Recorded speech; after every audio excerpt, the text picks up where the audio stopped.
दाम्पत्य जीवन की सफलता का मनोविज्ञान, विवाहित जीवन की मनोवृत्तियों का अध्ययन। पुरुष का स्वभाव।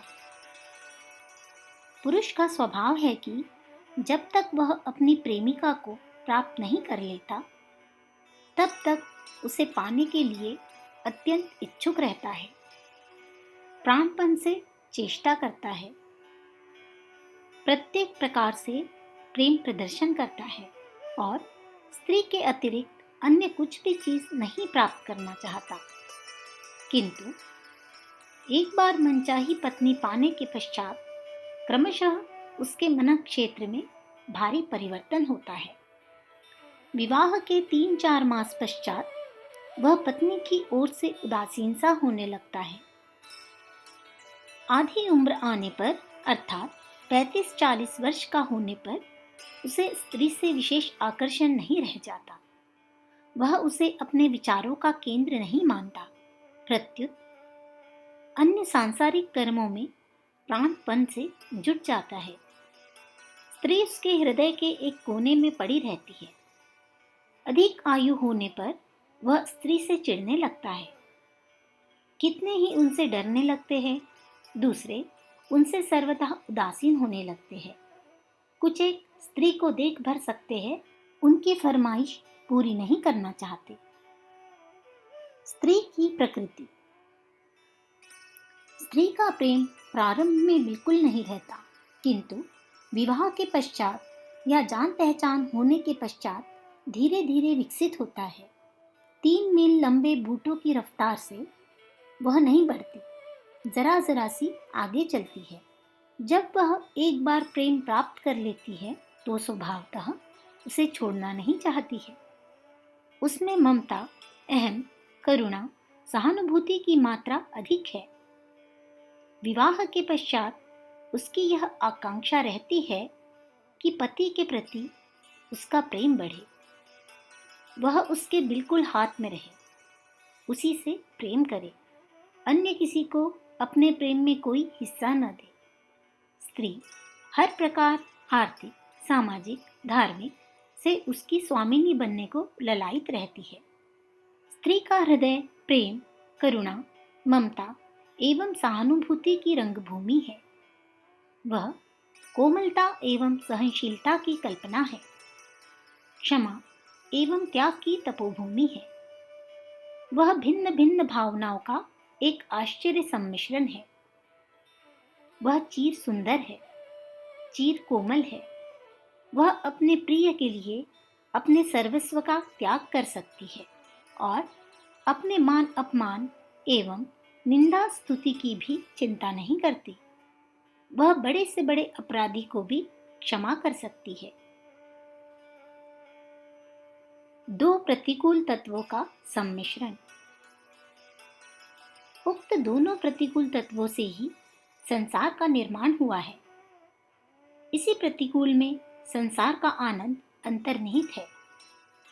बिना पुरुष के नारी अभाव का अनुभव करती है, बिना स्त्री के पुरुष अधूरा ही रहता है। दोनों की न्यूनताएं दूसरे साथी में पूरी हो जाती है। पुरुष का निर्माण एक युद्ध करने वाले दृढ़, निडर, हृदयहीन सैनिक के समान किया गया है। उसमें जीवन निर्वाह के साधनों को एकत्रित करने का साहस किया गया है। दूसरी ओर स्त्री में लावण्य एवं रूप की अनुरूप राशि प्रदान की गई है। यदि पुरुष उद्दंड है तो स्त्री कोमल, सहनशील। पुरुष शक्ति आक्रामक है तो स्त्री शक्ति आत्मरक्षक। पुरुष उन्नतिशील होता है तो स्त्री धैर्यवान। पुरुष अधिकार, शक्ति व दंड से शासन करता है तो स्त्री अपने प्रेम से, आंसू से और मृदुलता से। यदि पुरुष शब्दों से विनय करता है तो स्त्री दृष्टि की विनम्रता से। डॉक्टर बर्नार्ड होमबेंडर ने कहा है, पुरुष वर्तमान में भविष्य को भूल जाता है। स्त्री भविष्य को संभालने व अधिक सुखकर बनाने में सदैव प्रयत्नशील रहना चाहती है। स्त्री के मातृभाव के लिए पूर्ण त्याग व निस्वार्थ परिश्रम की आवश्यकता है। पुरुष अपने प्रेम को केंद्रित कर सकता है, परंतु स्त्री जब मातृत्व का भार ग्रहण कर लेती है तो उसकी प्रेम धारा सर्वतोमुखी होकर प्रवाहित होती है। पुरुष अग्रगामी है, किंतु स्त्री मार्गदर्शक। पुरुष शीघ्रता में प्यार करता है, परंतु स्त्री का प्रेम इतना प्रबल होता है कि वह अपने प्रेमी में दुर्गुण भी नहीं देखना चाहती। स्त्री वास्तविक असत्य बहुत कम बोलती है। वे अपने गुप्त भेद, विशेषतः अपनी सम अवस्था वाली स्त्रियों के भेदों को छुपाने में बड़ी कुशल होती है। पुरुष प्रेम के प्रमाण नहीं चाहता। स्त्री का आत्मसमर्पण ही उसके लिए यथेष्ट प्रमाण है, परंतु स्त्री पुरुष के प्रेम पर हमेशा सोच विचार करती है। पुरुष के जीवन में प्रेम एक छोटा सा हिस्सा है। वह शीघ्रता से प्यार करता है, जैसे भागता सा है, किंतु स्त्री पग पग पर रुकती है, सोचती है, तब अपना हृदय देती है। वह अपने प्रेमी के प्रेम का सबूत दिन में कई बार उसके मुख से, वाणी एवं नेत्रों से चाहती है। उसका संसार मोहब्बत से सराबोर है। अन्य बातें उसमें गौण महत्व रखती है। स्त्री जीवन प्रेम पर ही अवलंबित है। प्रेम की प्यासी स्त्री को ठुकराकर भारी शत्रु खड़ा किया जा सकता है। पुरुष आखिर निश्चयी मजबूत एवं स्फूर्तिवान होता है। स्त्री अधिक सहनशील, प्रेमी, उदार। पुरुष चीरफाड़ करने वाला, निर्दयी सर्जन बन सकता है, तो सेवा शुश्रूषा करने के लिए कोमल हृदय स्त्री की आवश्यकता पड़ती है। सफल दाम्पत्य जीवन का रहस्य। दाम्पत्य जीवन का समस्त सुख केवल एक बात में है। पति पत्नी एक दूसरे के मनोभाव को समझ ले, अपने साथी की इच्छाओं, आकांक्षाओं, मनोभावनाओं का विश्लेषण करे, एक दूसरे के दृष्टिकोणों को सहानुभूतिपूर्वक देखे, समझे और एक दूसरे के सम्मुख सदा सिर झुकाने के लिए तैयार रहे, तो उनका जीवन स्वर्गीय प्रकाश से परिपूरित हो सकता है। एक दूसरे के मनोभाव के अनुसार चलने से उनके जीवन में प्रेम की सुखद निर्झरिणी शत शत धाराओं में बह सकती है। स्मरण रखिए, जहाँ पुरुष प्रबल है वहाँ स्त्री की शक्ति प्रकट होती है। जहाँ पुरुष सर्वस्व प्राप्त कर सकता है और स्त्री सर्वस्व दान दे सकती है। स्त्री और पुरुष दोनों ही सृष्टि की महान शक्तियाँ हैं, किंतु पूर्ण होने के लिए दोनों का सहयोग यानी कॉम्प्रोमाइज चाहिए। पुरुष एवं स्त्री का पारस्परिक सम्मिलन आत्म का सम्मिलन है। स्त्री कल्पलता है। जब पुरुष अकिंचन हो जाता है तो स्त्री की छत्र छाया में रहकर वह पुनः शांति प्राप्त कर सकता है। विवाह के प्रारंभ में आप खूब देखभाल कर पत्नी चुन सकते हैं, खूब टीका टिप्पणी कर सकते हैं, किंतु विवाह के पश्चात एक दूसरे के दुर्गुणों को आंख मीचकर टाल देने में ही लाभ है। आपस की आलोचना, डराने, धमकाने, मारने, पीटने से गृह कलेश बढ़ता है, क्योंकि हमारे अहम भाव को भारी धक्का पहुंचता है। पति को वश में करने के उपाय। जो पत्नी अपने पति का स्थायी प्रेम चाहती है, उसे अपने पति के स्वभाव, प्रकृति, विचार, मनोभाव, संवेदनाओं का गहन अध्ययन करना चाहिए। पुरुष पर शासन करने के लिए यह मालूम करना चाहिए कि वह पत्नी से क्या क्या आशाएं रखता है, उसे किस काम में पत्नी की सहायता चाहिए, वह उसे किस रूप में सहायक, मित्र, प्रेमिका, गृहिणी, सेविका देखना अधिक पसंद करता है, किन किन गुणों, कलाओं को चाहता है। साथ ही पत्नी को यह भी मालूम करना चाहिए कि पति में कौन दुर्गुण है, क्या क्या कमजोरियां उसके स्वभाव जन्म है, क्या क्या दूसरों की कुसंगति से लग गई है। पुरुष बल पराक्रम का पुतला है और किसी न किसी पर शासन करने में आनंद लेता है। अतः उसे अपने ऊपर शासन करने देकर पत्नी उसके अहम को उत्तेजित कर सकती है। पत्नी उसकी प्रेमिका होती है, अतः वह उस पर पूरा अधिकार रखना चाहता है। अतः उसे अनुशासन का अवसर दीजिए। विवाहिक जीवन में छोटी बड़ी बातों पर खड़े होने वाले कोई मतभेद, गलतफहमियां, झगड़ों से सतर्क रहिए। यदि कोई मतभेद आए भी तो आप साथी के दृष्टिकोण को सहानुभूतिपूर्वक समझिए। पति अपनी पत्नी के मुख से ऐसे वचन सुनने को ललायित रहता है जिनसे उसकी श्रद्धा और अगाध विश्वास प्रकट हो। अतः ऐसे वचन कहने में कंजूसी न करो। अपने स्वाभाविक गुणों की वृद्धि करो। कोमलता, सौष्ठवता, मधुरता, सौंदर्य बढ़ाओ। पुरुष इन गुणों से अधिक आकर्षित होता है क्योंकि ये उसमें नहीं है। स्त्री के लिए हंसमुखी और रसिक होना सुंदर होने से अधिक आवश्यक है।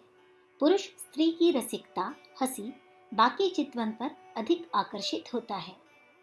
स्त्री का जीवन छोटे झगड़े से बना है। यदि वह उन्हें हंसकर न टाल सके तो पागल खानों या तपेदिक के अस्पताल की ही शोभा बढ़ा सकती है।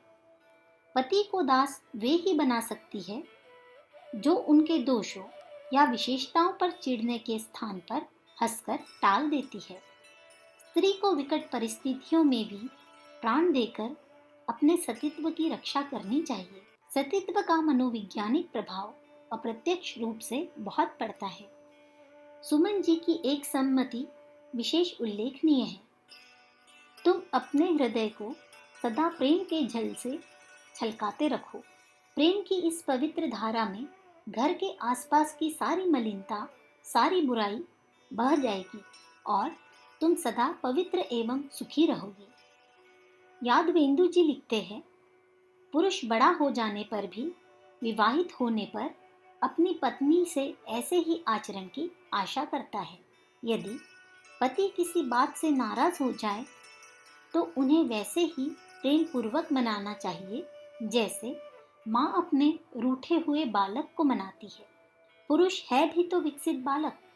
पत्नी को देखभाल माँ की भांति रखनी चाहिए। जब पुरुष को कोई कष्ट होता है तो वह चाहे जैसा वीर, साहसी और पराक्रमी क्यों न हो, बार बार माँ का स्मरण करता है। ऐसा वह क्यों करता है?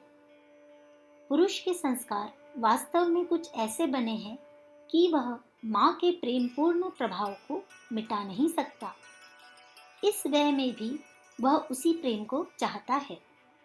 पुरुष चाहे जितना बड़ा क्यों न हो जाए, वह स्त्री के सामने तो शिशु ही है।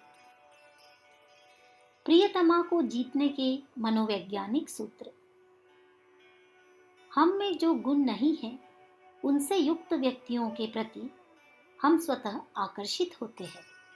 अतः प्रियतमा को जीतने के लिए अपने पुरुषोचित गुणों, बल, वीर्य, पराक्रम, साहस, अनुशासन की अभिवृद्धि कीजिए। कोमल, पतले, दुबले, कमजोर, स्त्रैण पुरुष स्त्रियों को अच्छे नहीं लगते। प्रेमी शीघ्रकोपी होना चाहिए जिससे प्रेमिका गुप्त रूप से उससे डरती रहे। उत्कृष्ट प्रेम को उड़ान, उन्मत्ता, भय, शंका की आनंदोन्मादकारी घाटियों में रहती है। उत्कृष्ट प्रेमी सदा निष्ठुर होता है। प्रेम में पुरुष शिकारी है और स्त्री शिकार। स्त्री जितना वीर पुरुष का प्यार करती है उतना धनियों या पंडितों को नहीं। स्त्रीदास एवं दब्बू पुरुषों को भी स्त्री पसंद नहीं करती। अपने वस्त्रों और वेश पर सदा ध्यान रखो। स्त्री यदि अपने सौंदर्य की चिंता करती है, यदि तुम्हारी प्रसन्नता के लिए, उसकी अभिवृद्धि के लिए वह निरंतर चेष्टा करती है, तो इसका यह अर्थ है कि वह सौंदर्य का मूल्य समझती है और तुम्हें भी आकर्षक, साफ सुथरा एक अभिनेता के रूप में देखना पसंद करती है। स्त्रियों की खूबियों का बयान करो, उसका आदर करो, उसके उत्तम कार्यों पर अपनी प्रसन्नता प्रकट करो और इस सब के लिए व्यर्थ की मिथ्या प्रशंसा भी करो। बार बार उसे यह दर्शाओ कि तुम उसे बहुत प्रेम करते हो, यह समझकर चुप न रह जाओ कि उससे एक बार तो कह दिया है।